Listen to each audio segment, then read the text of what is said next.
बोलिए श्री प्राणनाथ प्यारे की जय। बोलिए श्री सतगुरु जी महाराज की जय। वंदना लेते हैं सुंदर साथ जी। पिया जी का आवाहन करते हैं। प्रथम लागू तो चरण को, धनिये न छुड़ायो खिन, लाख तली लालेडियाँ मेरे जीव के यही जीवन, इन पाँव तले पड़ी रहूं, धनी नजर खोलो बातून, पलना वालों निरखूं नेत्रे मेरे जीव के यही जीवन, मेरे जीव के यही जीवन। चर्चा प्रारंभ होती है, सुनो साथी चित दे, भजो राज श्यामा श्री प्राणनाथ, सखी जीवन हमारो ये। श्री महामती कहे सुनो साथी जी, भैया चर्चा का बखत, अब तुम सुनियो चित दे, लाल आगे आए बैठे न तखत, लाल आगे आए बैठे न तखत। बोलिए श्री प्राणनाथ प्यारे की जय। बोलिए श्री सतगुरु जी महाराज की जय।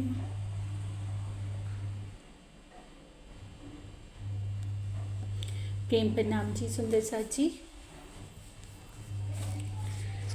प्राणाधार सुंदर साथ जी। कल की श्री बीतक चर्चा में हमने सुना कैसे गांगजी भाई जी को ईमान आ जाता है, सतगुरु महाराज की पहचान हो जाती है।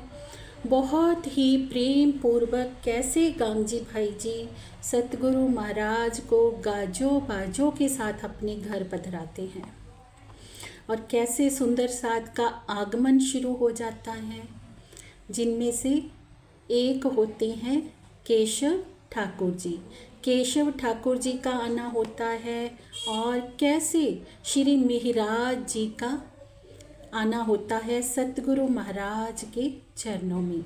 जैसे ही आकर सतगुरु महाराज के चरणों में प्रणाम करते हैं तो उनको देखते ही सतगुरु महाराज पहचान लेते हैं कि इनके अंदर तो परम धाम की इंद्रावती की आत्मा है और इनसे ही आगे चलकर जागनी का सारा कार्य होना है।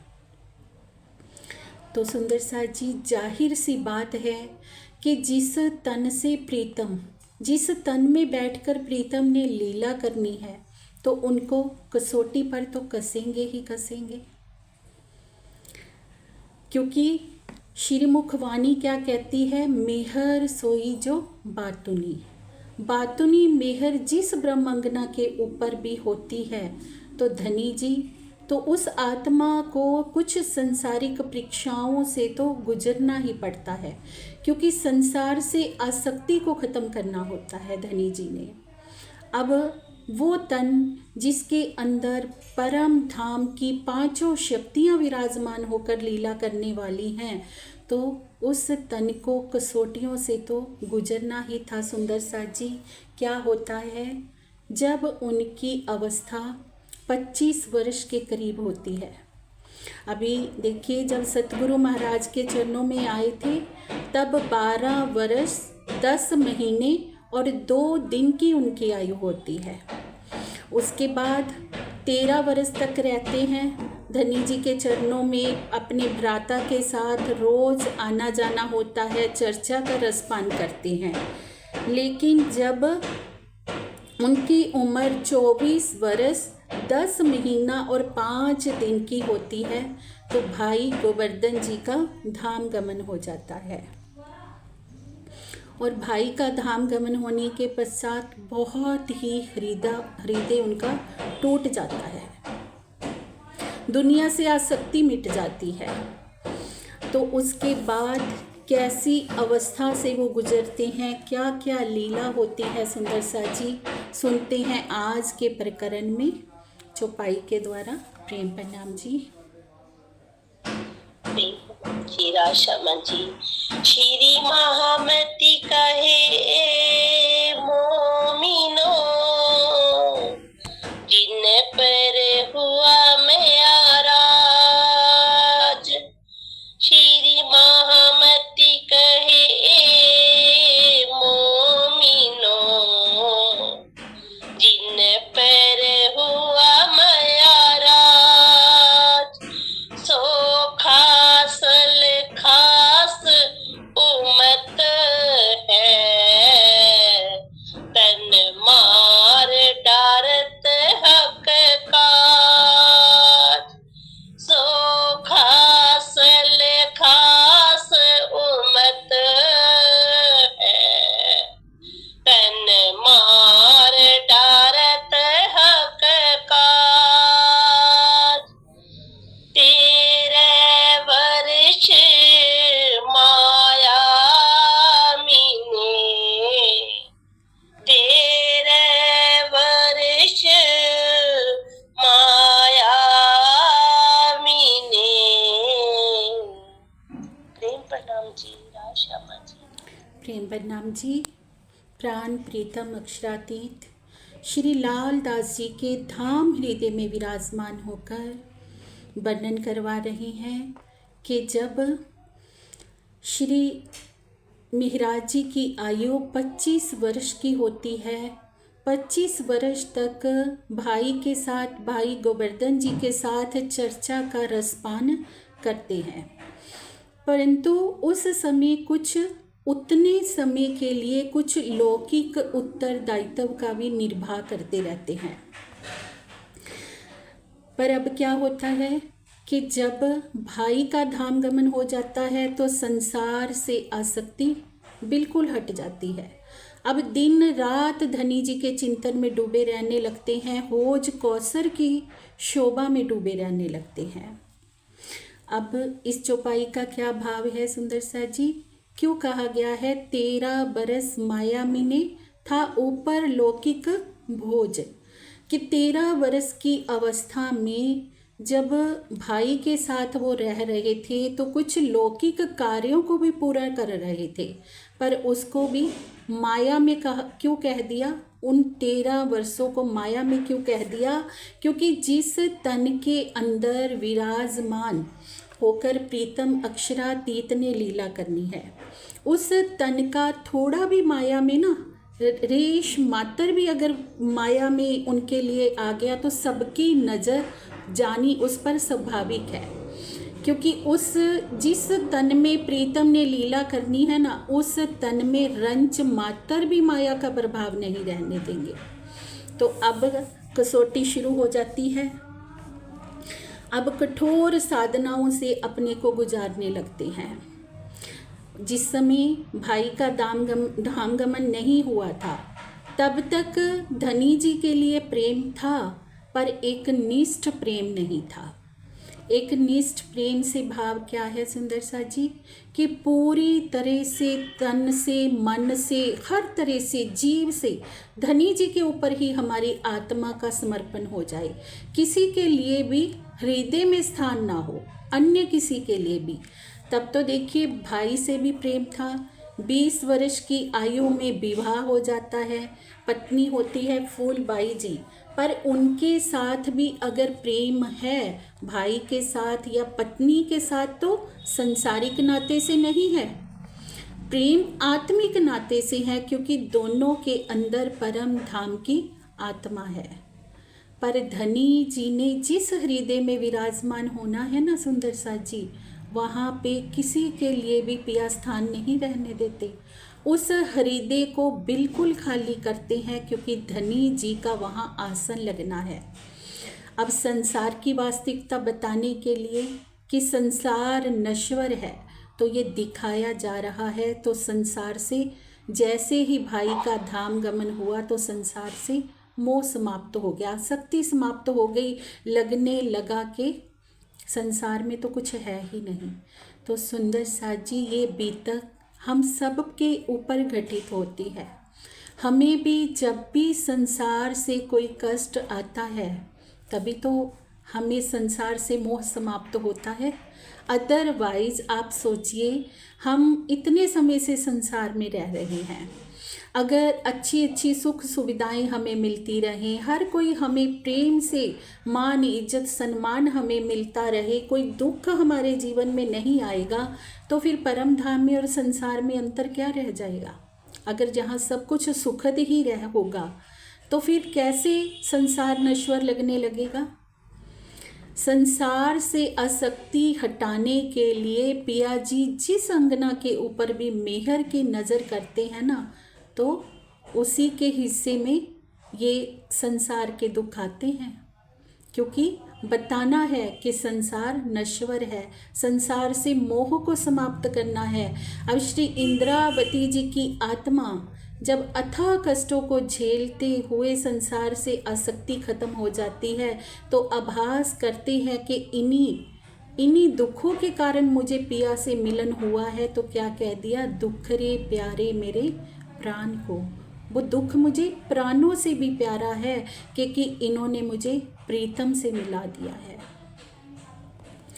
तो अब बीतक का हर एक प्रकरण हमारे लिए सीख है कि हमें धनी जी से क्या इच्छा करनी है, दुख की या संसारिक चाहनाओं की, या धनी जी के बिरहा प्रेम के दुख की हमें चाहत करनी है।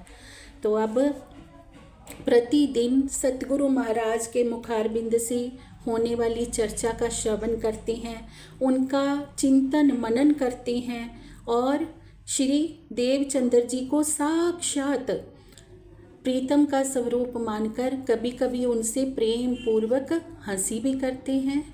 क्योंकि धनी जी का और हमारा नाता कैसा है सुंदर सा जी, प्रियतम का नाता है, हमारा आत्मा और परमात्मा का नाता है। और सतगुरु महाराज को साक्षात धनी जी का स्वरूप मानते हुए उनसे हंसी विनोद भी करते हैं।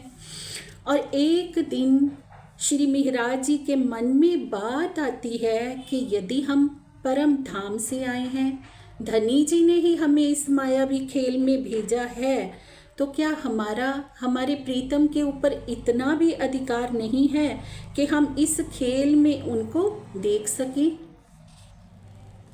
तो सुंदर साची, परम धाम की आत्मा की पहली पहचान है ना, कि वो क्या करेगी, सब कुछ प्रत्यक्ष देखना चाहेगी।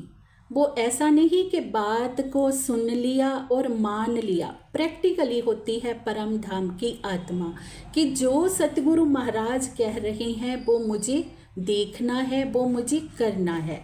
अब जब हृदय में ये विचार आता है कि परम धाम देखना तो हमारा अधिकार है, हम परम धाम से जब आए हैं, तो पर अधिकार के साथ साथ कर्तव्य भी तो है ना सुंदर सा जी।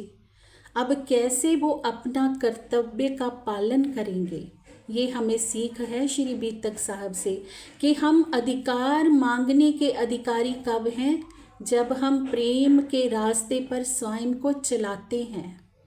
हम प्रेम के रास्ते पर स्वयं को चलाएं नहीं, और हम कहें कि हम परम धाम से आए हैं, तो धनी जी हमें दीदार क्यों नहीं देते। तो धनी जी हमारे इन माया के विकारों से भरे हुए तन में आके तो नहीं बैठेंगे ना सुंदर साथ जी। जिस दिल में अथाह विकार भरे पड़े हैं, लोभ लालच माया की तृष्णाएं भरी पड़ी हैं, तो वहाँ आकर तो धनी जी नहीं विराजमान होंगे। तो इसलिए उनके मन में आता है कि मुझे परम धाम के 25 पक्षों की शोभा को प्रत्यक्ष रूप से देखना है। और जब हमारे प्राण प्रीतम सर्वोपरि हैं, तो क्या उनसे इतना भी नहीं हो सकता कि हमें परम धाम का साक्षात दर्शन करवा दे। हृदय में तड़प होती है परम धाम के दीदार की। अब कहते हैं परम धाम की ब्रह्म सृष्टि कहलाने का अधिकार तो हम रखते हैं, पर बहुत ही विचार वाली बातें हैं सुंदर साथ जी कि वो अधिकार हमें कब रखना है। क्या करते हैं आगे, परम धाम दिखाई ना देने का सोचते हैं कि एक ही कारण हो सकता है, और वो कारण क्या है कि निश्चित ही मेरे अंदर विकार हैं, और जब तक वो विकार नहीं निकलेंगे ना, वो अवगुण नहीं निकलेंगे, तब तक मेरा हृदय परम धाम को कैसे देख सकता है। ये स्वयं उनकी अंतर आत्मा से ही साक्षी आती है। क्योंकि सारी बातों का अगर हम सार जानना चाहते हैं ना, तो हमें प्रतिदिन आत्मचिंतन करना चाहिए। हर बात की साक्षी हमारी आत्मा ही दे देती है। हमने सुबह से लेकर शाम तक क्या किया है सुंदर सा जी। तभी सतगुरु महाराज कहते हैं कि रात्रि को सोने से पहले ना हमें आत्मचिंतन जरूर करना चाहिए। क्या आज हमने मन से, वाणी से, कर्म से किसी का हृदय तो नहीं दुखाया? क्या आज हमने पूरा दिन अपनी आत्म जागृति के पथ पर चलने के लिए वो कार्य किया, रहनी का कार्य किया? क्या हमने अपने अवगुण काटने की तरफ अपने कदम बढ़ाए? क्योंकि श्रीमुख वाणी क्या कहती है, अवगुण काढ़े गुण ग्रहे हारे से होए जीत। धनी जी के ऊपर जब तक हम अपना दिल हारेंगे नहीं, तो कैसे काम बनेगा? हारने से ही तो जीत है। हम सुंदर साज से क्या भूल हो जाती है कि हम जीतना चाहते हैं, हारना कुछ नहीं चाहते। हम चाहते हैं प्रीतम हमें मिल जाए, माया में भी हम खुश रहें, और धनी जी की शोभा श्रृंगार का भी हमें दीदार होता रहे। तो एक म्यान में दो तलवारें कैसे रह सकती हैं सुंदर सा जी? एक म्यान में तो एक ही तलवार रहेगी। जा तो हृदय में प्रीतम का आसन लगेगा, और जब प्रीतम का आसन लगेगा तो माया की जितनी भी गंदगी वहाँ पर पड़ी है उसे धनी जी धोएंगे ही धोएंगे, हटाएंगे ही हटाएंगे। अगर हम हटाने की तरफ कदम नहीं बढ़ाएंगे तो फिर धनी जी का आसन नहीं सज पाएगा। तो अब क्या करते हैं श्री मिहिराज जी, ये सारी बातों का चिंतन करते हुए अपने अवगुण निकालने की तरफ लग जाते हैं, और एकांत में बैठकर सोचते हैं कि मेरे अंदर क्या अवगुण है और उनको मुझे दृढ़ता पूर्वक कैसे निकालना है। अब यहाँ पर कह रहे हैं सुंदर सा जी, दृढ़ता पूर्वक। दृढ़, जब तक हम दृढ़ नहीं होंगे ना किसी भी कार्य में, तब तक काम नहीं बनेगा। हम क्या करते हैं, हम सबकी ये कहानी है कि जब तक वाणी का श्रवण हो रहा होता है, हमें तब तक हृदय में ये भावना रहती है कि हमने इस पथ पर चलना है, प्रेम के पथ पर चलना है, अवगुणों को काढ़ना है। पर जैसे ही माया में दूसरी तरफ हमारा कदम बढ़ता है, फिर हमें माया का रंग चढ़ जाता है। तो हमारी दृढ़ता कहीं ना कहीं हो नहीं पाती, दृढ़ नहीं हम हो पाते। पर जब तक हम प्रेम के रास्ते पर दृढ़ नहीं होएंगे ना, तब तक कैसे काम चलेगा। श्री बीतक साहब हमें दृढ़ता सिखाती है सुंदर सा जी। ये प्रकरण में अब क्या कह रहे हैं श्री मिहिराज जी कि मुझे अपने सारे अवगुणों को देखते हुए उन्हें निकालने की तरफ दृढ़ होकर चलना है।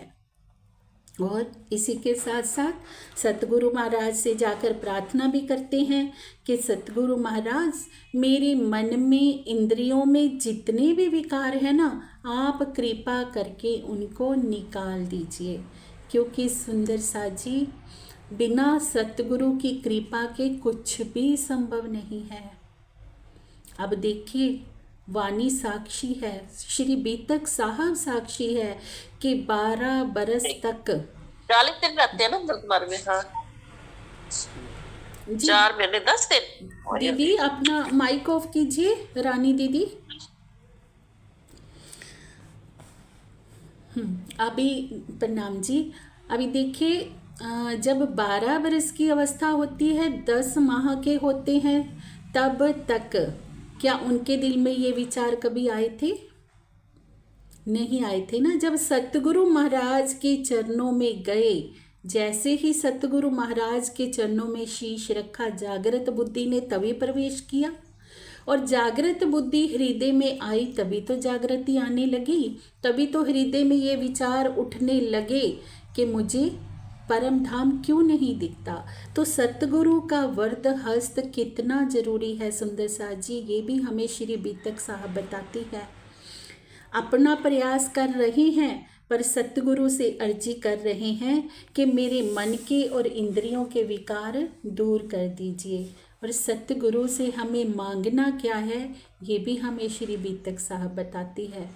हमें सतगुरु के आगे जाकर ऐसी मांग नहीं करनी होती। सतगुरु के पास अखंड का धन है सुंदर साथ जी। संसार का धन तो कहीं से भी मिल जाएगा, पर एक सच्चा सतगुरु अखंड का धन लेकर बैठते हैं, तो अखंड के धन की ही मांग करनी चाहिए। क्या कहा कि मेरे मन में और इंद्रियों में। मन क्या है? मन ही तो इब्लीस है, मन ही तो इंद्रियों के ऊपर राजा बन के बैठा है। ये मन ही तो है जो हमें फजीत किए हुआ जिसने किया हुआ है। श्री मुखवाणी क्या कहती है? मन ही देवे सत साहेबी, मन ही करे फजीत। ये मन अगर धनी जी के प्रेम की राह पर चल गया तो हमें सत की ओर ले जाएगा। ये मन अगर माया की तरफ चल गया तो हमें फजीत कर देगा प्रेम के रास्ते से। तो मन के सादे ही सब सद जाता है सुंदर सा जी। तो अब कह रहे हैं मेरे मन के विकारों को दूर कर दीजिए। पर सतगुरु महाराज हमेशा एक ही उत्तर देते हैं कि श्री महाराज आपके अंदर कोई भी अवगुण नहीं है। तुम परम धाम की निर्मल आत्मा हो जिसके ऊपर जागने का सारा उत्तरदायित्व है। तुम्हारे अंदर कोई भी विकार नहीं है। अब ऐसा क्यों कह रहे हैं सतगुरु महाराज? क्योंकि उनके अंदर परम धाम की आत्मा तो है ही है सुंदर सा जी। जीव भी कौन सा है? कलाप ग्राम का तपस्वी जीव है, जिसने इतनी कठोर साधनाएं तपस्या करके ये समा मांगा था। तो कैसे उनके अंदर कोई विकार हो सकता है? तो पर ये सारा रास्ता, ये सारा सिखापन हम सुंदर साथ को चल के दिखाया जा रहा है कि हमें कैसी रहनी अपनानी है। अब ये सुनकर श्री महाराज जी फिर से विचार करते हैं कि जैसा सतगुरु महाराज कहते हैं चलो मैं वैसा ही करता हूँ। फिर क्या करते हैं?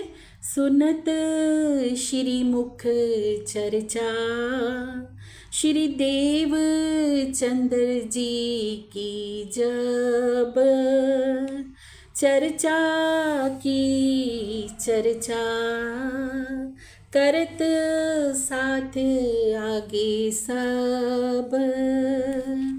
अब सतगुरु धनी श्री देवचंद्र जी के मुख से जब परम धाम की चर्चा का श्रवण करते हैं और फिर अपने मुख से उस चर्चा की अर्चा करते हैं और सब सुंदर साथ को सुनाते हैं।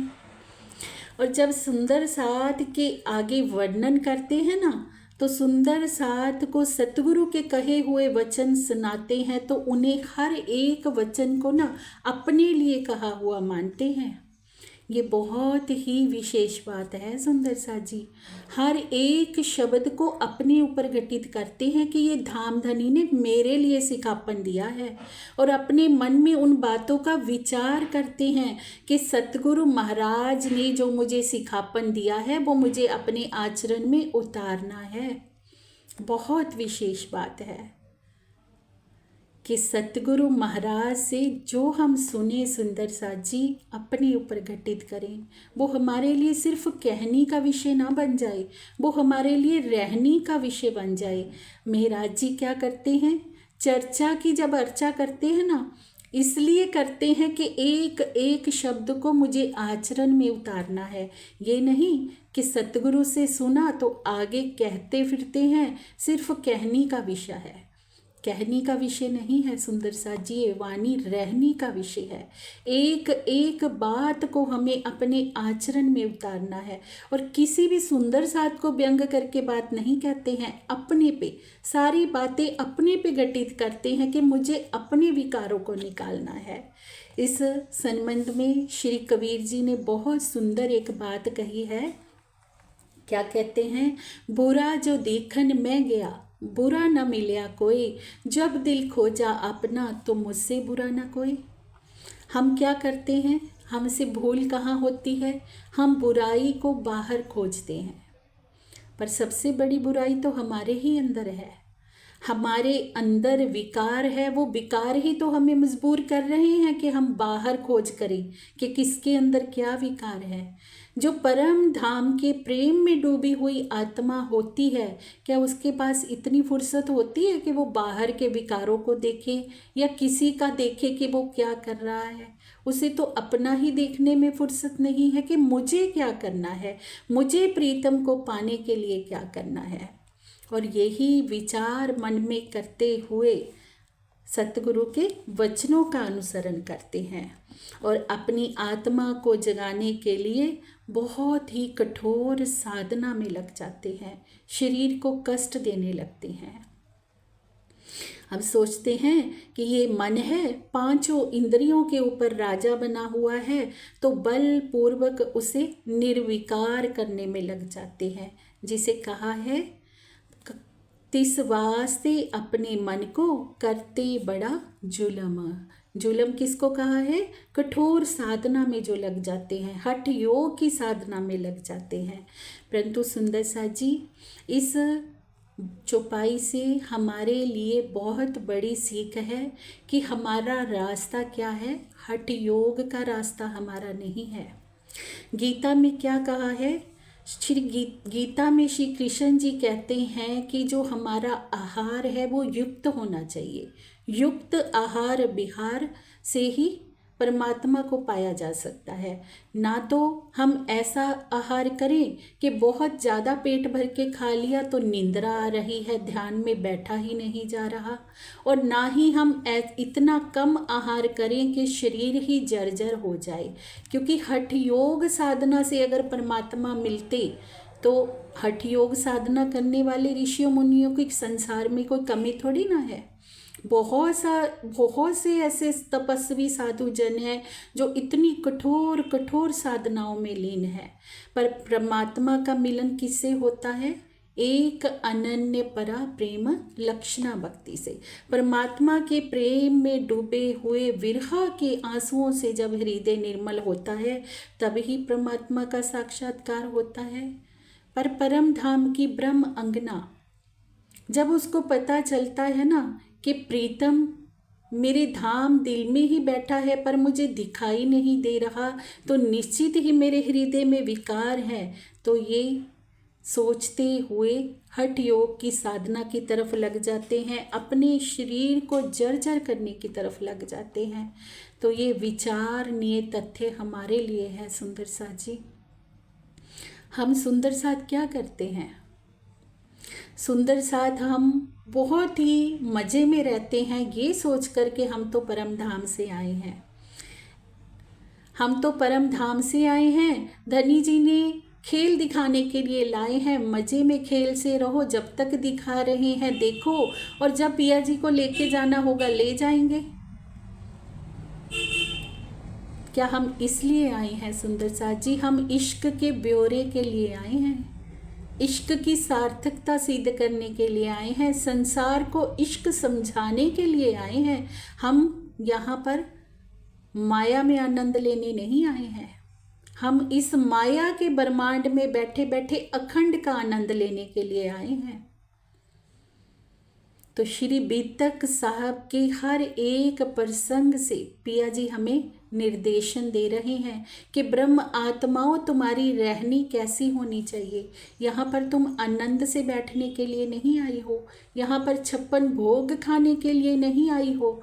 जिस पल सतगुरु का सानिध्य मिलते ही तुम्हें पहचान हो जाए कि तुम कौन हो और कहाँ से आई हो, उसी पल इस संसार से अपनी आसक्ति को ख़त्म कर लो। संसार में तन को हमें रखना है, ये नहीं है सुंदर साथ जी कि हमें कोई ऐसी कठोर साधना करनी है जिससे कि हमारा तन छूटने को हो जाए। पर संसार से मोह नहीं बांधना है, संसार के कार्यों को हमें तन से करना है, मन से नहीं। मन किसको देना है? एक प्रीतम को। और फिर क्या करते हैं? धीरे धीरे अपना आहार घटाना शुरू कर देते हैं। उनके आहार की मात्रा 2 पैसे के बराबर रह जाती है और इंद्रियों की शक्ति समाप्त हो जाती है। शरीर सूख कर काटा हो जाता है, हड्डियों का ढांचा बन जाता है। जब भी सतगुरु महाराज के मुखारविंद से चर्चा सुनते हैं तब उनके नेत्रों से आंसुओं की धारा बहती रहती है। धनी जी के बिरहा में शरीर का रंग पीला पड़ गया है। धनी जी के चिंतन के सिवाय उन्हें कोई काम नहीं रह गया है। कितनी सुंदर बात कही है सुंदर सा जी। धनी जी के चिंतन के सिवाय कोई काम नहीं। 8 पोहर 64 घड़ी एक ही ध्यान है कि मेरे प्रीतम कब मुझे दिखेंगे, कब वो पल आएगा जब मैं परम धाम को देखूंगी, कब वो दिन आएंगे जब धनी जी के संग प्रेम में विहार करूंगी। ये है परम धाम की आत्मा की रहनी। तो उसके लिए क्या करते हैं? ढूंढत फिरे अवगुण को, अंजो मेरे रहे और यह मेरे घर में रहया, पहुँचाऊँ हादी ठोर। तो कहते हैं हमेशा ही अपने अवगुणों की खोज में लगे रहते हैं कि मेरे अंदर जितने भी अवगुण शेष रह गए हैं ना, उनको मैं अवश्य ही निकाल कर सतगुरु के चरणों में पहुंचा दूं, सतगुरु के चरणों में उन अवगुणों को समाप्त कर दूं। तो इसलिए जितनी भी कीमती घर की वस्तुएं होती हैं जाकर सतगुरु के चरणों में समर्पित करने लगते हैं, ऐसा विचार मन में करते हैं। और सबसे पहले ध्यान कहाँ जाता है? पत्नी के चांदी और सोने के गहनों की तरफ, कि मेरे पत्नी के पास जितने भी चांदी सोने के गहने हैं ना, वो माया का ही स्वरूप है और उनके रहते हुए मेरे मन में आसक्ति बनी रहेगी।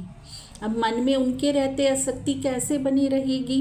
अब देखिए, किसी के पास बहुत सारा घर में सोना चांदी रखा हो तो कभी ना कभी कहीं ना कहीं तो ध्यान उनकी तरफ जाता ही है ना, कि उनको संभालना है या उनको कैसे रखना है। तो कहते इस आसक्ति से भी मैं हट जाऊं, तो जाकर सारे गहने सारे आभूषण सतगुरु महाराज के चरणों में रख देते हैं और कहते हैं कि सतगुरु महाराज बताइए मेरे अवगुण क्या है, मेरे अवगुणों को निकाल दीजिए। क्योंकि सुंदर साथ जी, परम धाम की आत्मा का असली आभूषण क्या है, हमारा असली गहना क्या है? श्रीमुख वाणी क्या कहती हैं? जाके प्रेमी के वस्त्र या के प्रेमी के भूखन। एक ब्रह्म आत्मा का वस्त्र, आहार, आभूषण सब कुछ प्रेम है।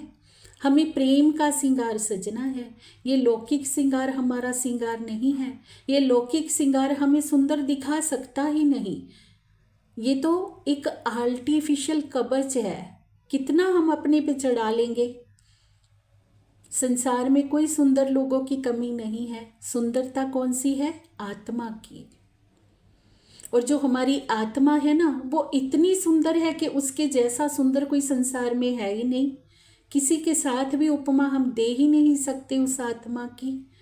जब हमारा असल वो है इतना सुंदर, इतना कोमल, इतना प्रेममयी, तो क्यों हम इस संसार में इन तनों से आसक्ति रखे हुए हैं?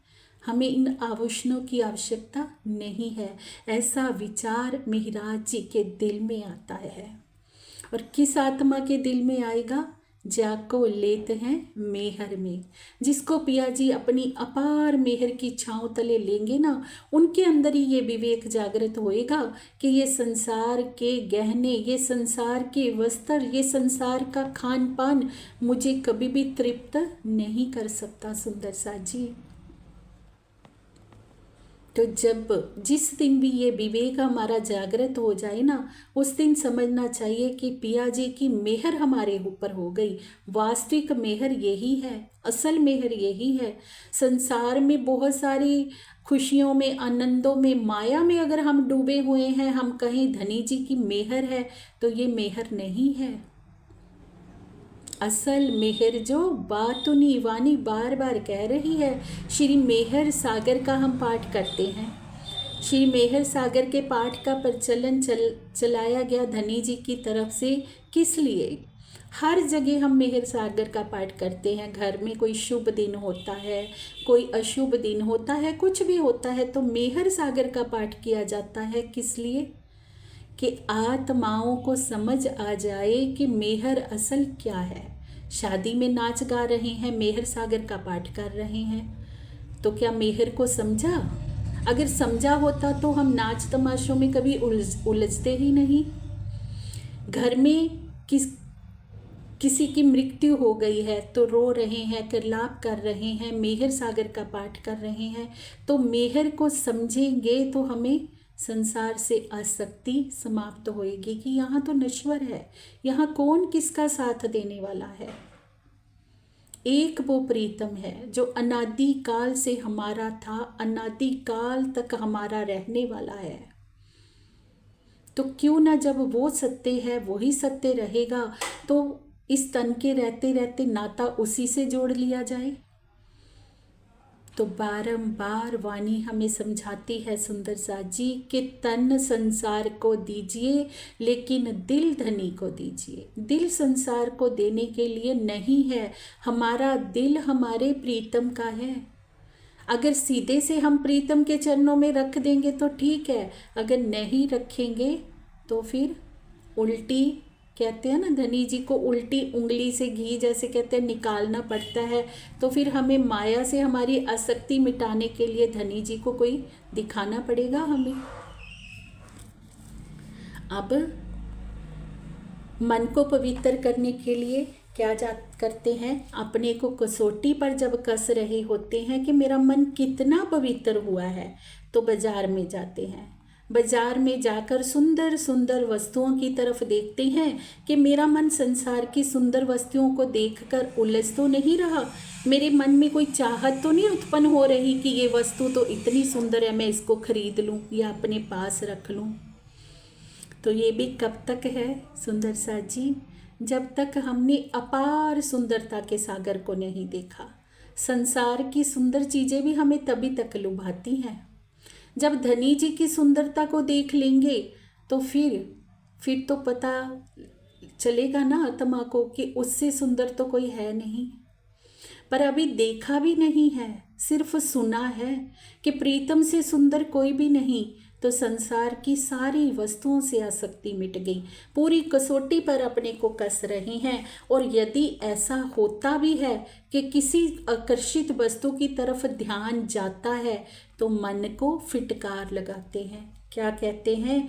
रे मेरे चंडाल मन, तू अब भी मान जा, तू माया में भटक कर अभी भी माया का रूप हुआ पड़ा है।